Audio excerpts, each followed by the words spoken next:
ఏమిట్రా స్వర్గం కొట్టేసి నరకం అని రాసావు? స్వర్గాన్ని అందుకోకపోయినా నరకాన్ని అనుభవించాను కాబట్టి నీ ఫామ్లోనే కరెక్ట్ రా. అవునరా, నువ్వేంటిలా వచ్చావు? ఇంటికంటే స్టేషనే పదిలో అనిపించి నా ఫార్ములా నా జీవితంలో పనికిరాలేకపోయిందిరా.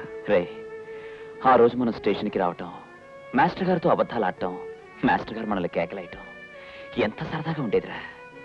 ఇంతవరకు జరిగిందంతా కలగా మనం స్టేషన్కి రావడం ఈ రోజే మొదటి రోజు అయితే ఏ బాధ లేకుండా హాయిగా ఆనందంగా ఇక్కడే ఉండిపోవచ్చు కదరా. ఎలా ఉంటారు?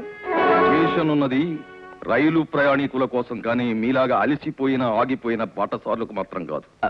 అది కాదు మాస్టారు, ఎందుకో సడన్ గా మేము ఉండి వెళ్ళిపోయిన స్టేషన్ రూమ్ చూడాలనిపించింది, అందుకొచ్చాం. నేను కూడా అందుకే వచ్చాను. ఆ రోజు బ్రతుకు తెరువు కోసం అబద్ధం ఆడారు, ఈ రోజు బ్రతుకు బరువై అబద్ధం ఆడుతున్నారు. Am I right? ఆ రోజు మీతో అబద్ధం చెప్పడానికి ఉన్న ధైర్యం ఈ రోజు నిజం చెప్పడానికి లేదు మాస్టారు. ఆ రోజు మీరు అబద్ధం ఆడినప్పుడు మీరు ఏ దిక్కు లేని వాళ్ళని నాకు తెలుసు.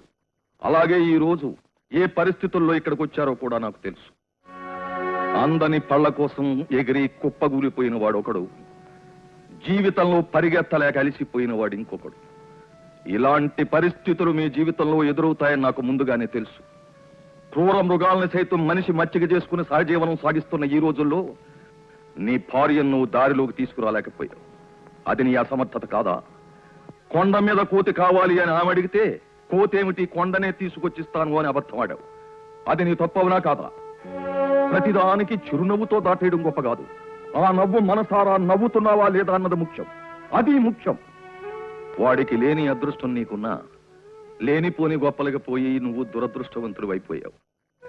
మనకున్న దానితోనే తృప్తిగా బ్రతుకుదామండి అనే నీ భార్య మాటలు నీకు చాదస్తమనిపించాయి. జీవితం అంటే ఊహలతో కోటలు కట్టడము కాదు, ఆ ఊహలు చెదిరిపోయినప్పుడు తప్పించుకు పారిపోవడము కాదు. నువ్వు చేసిన తప్పేమిటో తెలుసుకుని దాన్ని దిద్దుకోవడానికి ప్రయత్నించు. ఒరే చైతన్య, ఈ లోకమంతా నీ వెంటబడి తరుముకొస్తున్నా నీకు పర్వాలేదు. నిన్ను రక్షించేది నీ భార్య చిరునవ్వు. అది లేక అలమటించే వాళ్ళని చూసైనా దాని విలువేమిటో తెలుసుకో. ఒక్క క్షణం ఆలోచించి నువ్వేమి చేస్తే, నువ్వెలా ఉంటే నీ భార్య మనసారా ఆనందిస్తుందో తెలుసుకుని అలా ప్రవర్తించు. అప్పుడే నీ జీవితానికి సార్థకత. తప్పు చేసిన వాడు దిద్దుకోవడానికి వెళ్ళాడు. తప్పు దిద్దుకున్న వ్యక్తి నీ దగ్గరికి వచ్చే వరకు నువ్వు ఓర్పు వహించాలి. పరిస్థితుల కోసం నీ ఫార్ములాని మార్చుకో. కమా. ఈ దేశంలో ఉద్యోగాలంటే అంత తేలిగ్గా కనపడుతున్నాయా? ఇష్టం లేనప్పుడు వద్దంటానికి, కావలసినప్పుడు అడగటానికి. మీరు ఇలా అంటారని తెలిసే వచ్చాను. కానీ సార్, ఈ ప్రపంచంలో నేను సమాధానం చెప్పుకోవాల్సిందే ఒక్క నా భార్యకే. ఆమె లక్షలు కోట్లు కావాలని కోరలేదు. ఏదైనా ఉద్యోగం చేసి తృప్తిగా బ్రతుకుదామంది. మళ్ళీ ఆ గడపతోకి ఆ మొహం చూడాలంటే నేను ఉద్యోగస్తులుగానే వెళ్ళాలి సార్. నీకన్నా క్వాలిఫైడ్ క్యాండిడేటు నీకు ఇస్తానన్న జీతం కన్నా తక్కువ జీతానికే ఎప్పుడో ఉద్యోగంలో చేరిపోయాడు. ఆ పోస్ట్ ఇప్పుడు లేదు. నాకే పోస్ట్ అయినా పర్వాలేదు, ఎంత జీతమైనా పర్వాలేదు, ఆఖరికి ప్యూనైనా సరే నాకు కావాల్సింది ఉద్యోగం. ప్లీజ్ మీ కాలు పట్టుకో. మిస్టర్ చైతన్య, ఒక అసిస్టెంట్ పోస్ట్ ఉంది, అది నీకు ఇమ్మని మా కంపెనీ చైర్మన్ కి రికమెండ్ చేస్తాను.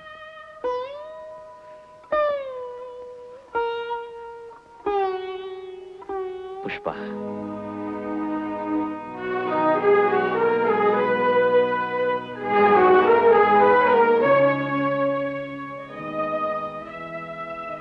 ఏమిటిది? మీరు ఆకాశానికి నిచ్చెన వేయటానికి నా దగ్గర మిగిలిన ఆఖరి ఆధారం. అంటే ఈ ఇల్లు మీ పేరున రాశాను. ఇది ఆ రోజే మా అమ్మ చేసుంటే ఈ రోజు నాకు అమ్మైనా మిగిలిండేది. ఆకాశానికి చేయి చాచి ఎగిరి కింద పడ్డాను. కర్రకాలు గుర్రానికి కళ్ళెం వేసి సమాజంలో నవ్వుల పాలయ్యాను. సంతృప్తిని మించిన సంపద లేదని తెలుసుకొచ్చాను. నాకిక ఆస్తులు అంతస్తులు ఎండమావి కోసం పరుగులు అవసరం లేదు. నేను ఉద్యోగంలో చేరాను. అవును, అపాయింట్మెంట్ ఆర్డర్ తీసుకుని నీ ముందుకొచ్చాను. ఏమండి, మీరుగా నాకు దక్కారు. ఇంకా నాకు ఆస్తి లేకపోయినా పర్వాలేదు. ఈ ఇల్లు అమ్మి మీ బాకీలన్నీ తీర్చేయండి. ఏం అక్కర్లేదు. కష్టపడిన దాంతో వచ్చే కలోగంజో పంచుకుంటాను. ఆ సంపాదనతోనే నా తప్పును దిద్దుకుంటాను.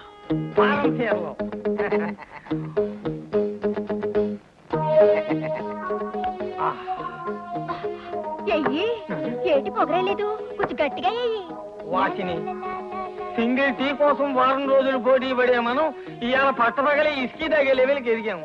సో మీరేమో ఫిట్లర్